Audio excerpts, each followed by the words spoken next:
YouTube fan community, Jim Croce fans, random people on the internet. My name is Giggens, and we're here today to talk about Jim Croce's Photographs and Memories, his greatest hits, a fantastic greatest hits album. If you haven't heard Jim Croce's studio albums, this is a great place to start. This thing came out September 26, 1974, hit number 2, went platinum. This has been a humongous seller for him. This came out almost a year to the day where he tragically died in a plane crash. And Jim Croce's career, reading more about him, studying him, was like finally getting somewhere. And then he passed away. But it's also weird because around that time he was like, you know what, I'm going to do this tour. Then I'm going to go home and be with my family. I've got a little kid. Like, I'm going to stay home. That will be my life now. He had grown up, in the 60s, doing the folk thing with his wife. They were a duo. And then eventually he had to start working odd jobs because he wasn't making a whole lot of money. And eventually he was just kind of like, you know what? I'm just going to put my heart and soul into my songs and sing about the people that I work with or I've seen and my life and times and see what happens. And it slowly took off. And then eventually it felt like an overnight success, which it wasn't. But, that all happened in 72 and 73. And then literally in September of 73, he died. And it's like his career was just finally starting to go somewhere. But he was already feeling like he was burnt out, like he couldn't do it anymore. He was on the road all the time. And he was 30. The dude was 30. He was so young. So it's just kind of like, in the rock and roll business, 30 is like, oh, took you long enough. But in the real world, 30 is a young person. But it's mind-blowing how like he finally was getting somewhere and then he passed away. It's tragic. It really is sad. But thankfully, his music is here forever for us to enjoy. And as you know, watching my channel, I love talking about greatest hits albums. I'm fascinated by chart numbers and how these things were put together. So we're just going to jump right in. It opens up with Bad Bad Leroy Brown, which was a #1 hit for him. I love this song. Big piano, lead rocker. Jim Croce's confident delivery and song telling hooks you. He's got this, what they call everyman's voice. He sounds like a guy you know. And his guitar playing is fantastic, but the song just sounds so spirited and lively, and you want to sing along with it the second you hear it. And, #1 hit.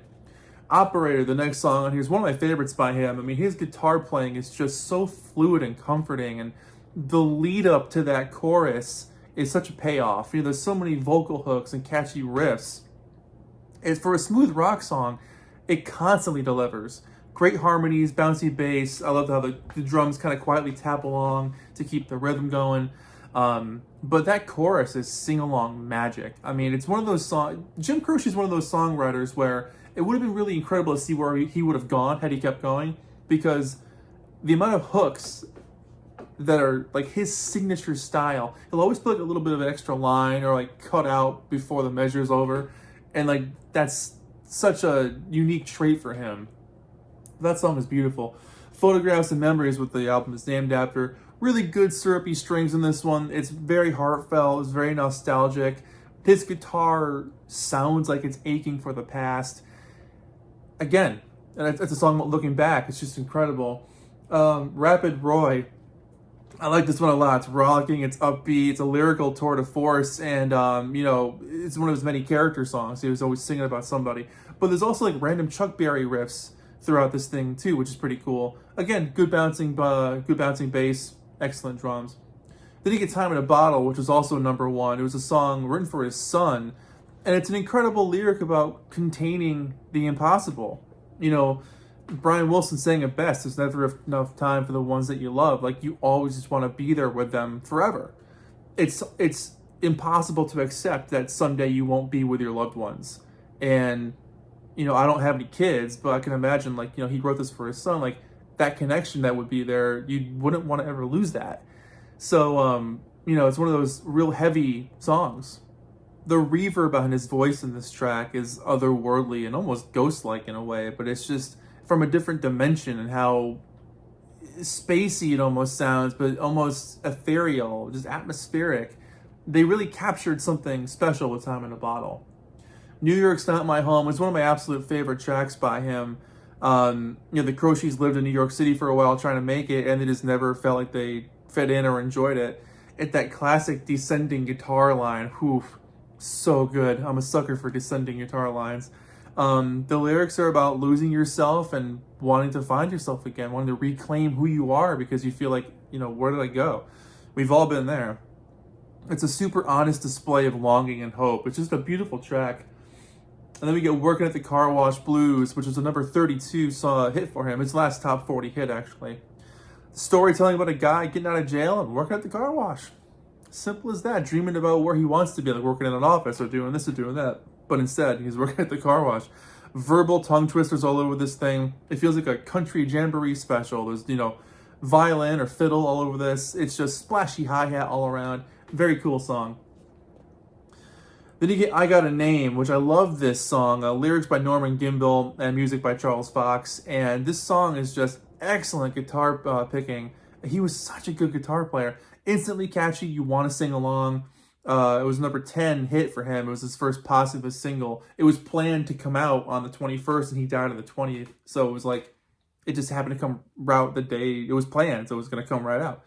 So it happened to be his first posthumous single. But, it's a confident track that feels like, you've been through enough crap in your life that you can finally feel confident about where you're going and sticking up for yourself and believing in yourself. And it's good to have those feelings sometimes. I'll have to say I Love You in a song. It's a beautiful track when you just can't find the words, no matter what you try to say, the only way you can really say it is if you put it down into a poem, into a song. For a lot of people, that's the way they communicate. And for a lot of artists, that's the way they communicate, because in real life, they might be awkward or they might not be in touch with their feelings. But for some reason, with a pen and paper and a guitar or a piano, it just comes out. And apparently that's what the story was. I guess the Croces were having an argument or they weren't getting along one night or something. And Jim went downstairs and wrote the song and played it for his wife the next day. It's a gorgeous song. It's a number 9 hit. Incredible track. And then you get You Don't Mess Around with Jim, which was his debut single, hit number 8. And a rollicking song the whole way through. Storytelling about a big, dumb, strong guy named Jim. And you just don't mess with him. I love the piano touches. The drums feel really up front in the mix, which is great. And almost dry production, which is cool. But I love the big group background vocals on this one as well. Lover's Cross comes next. Wonderful guitar picking on this. Soft vocals on top. Not too many changes throughout, but it's just a sweet song that carries on really pleasantly. And then you get One Less Set of Footsteps, which I also really enjoyed this song. It was the first single off Life and Times, so number 37. Cool upbeat energy in this one. I can see it fitting on Bob Dylan's Nashville Skyline. It's got that kind of feel. Great spirited playing. It just delivers a cool feeling. Just really satisfying light rock vibe. These Dreams. This one, this song again proves to me that Jim Croce was the master of those key changes where like the verses sound sad and like they're in a minor key. And then the choruses change to a major key, so it feels hopeful. So it's almost like the music itself is telling a story along with the lyrics. Like the verses themselves are like, things are kind of hard, and the chorus is kind of like, here's the resolve. He was the master of that. It's a song about relationships ending. And then Roller Derby Queen, kind of a bluegrass, country, funky vibe. Very cool, laid-back vocals on this one. Again, more great background group vocals, but just an insanely talented dude, taken way too young. This happens to be my mom's copy she got back in the day, and it's a picture of his son with his hat. Really good write-up there. And I really love this old school 70s ABC Records label.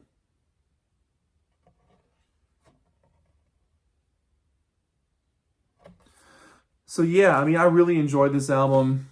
I'm going to talk about Jim's individual albums as well, but I wanted to start off with this one because I feel like there isn't enough. I feel like people don't take greatest hits albums seriously, and when I was growing up, greatest hits albums were the best way to get into a band because you bought the greatest hits album and then you went out and bought their other albums. So you enjoyed their hits and then you were like, what else is out there? So I love making these videos as a document to maybe someone has never heard Jim Croce before and they're like, where do I start? And they might watch this video and be like, all right, cool, I'll check this out first and then kind of see if I want to keep going. So that's why I do these videos. But yeah, I love greatest hits albums. And this one in particular is fantastic. It covers all the hits. It's got some deep tracks on here because they only put out a few albums, a few studio albums. So it's really great to have this collection. There's been a couple of releases since, but not much, just because his career was so short. But yeah, it's hard to rate greatest hits albums as well because every song on them is supposed to be a hit or well known. So I like it a lot. I'm gonna give it a 9 out of 10. There's a couple of songs I wouldn't necessarily say I skipped them, but they're like not my favorite. But the artistry, the skill, everything about this record, this dude was talented. The people he played with were talented. He was destined for greatness, to be one of the greats, and I really think he is, even though he was taken so quickly from us. Just an incredible songwriter with a knack for harmony, for riffs, for insane verbal, lyrical wordplay. This guy was super talented. So 9 out of 10 for Jim Croce, Photographs and Memories. What are your memories with this record? For those of you that follow my channel and you were there in the early 70s, what was it like when Jim Croce passed away? Like, do you remember hearing about that in the news or seeing it on TV? What was that like? I would like to contextualize that a little bit for myself. But yeah, my name is Giggens, 9 out of 10 for Jim Croce. Thank you so much for watching. I'll see you guys in the next video. Take care of yourselves. Bye.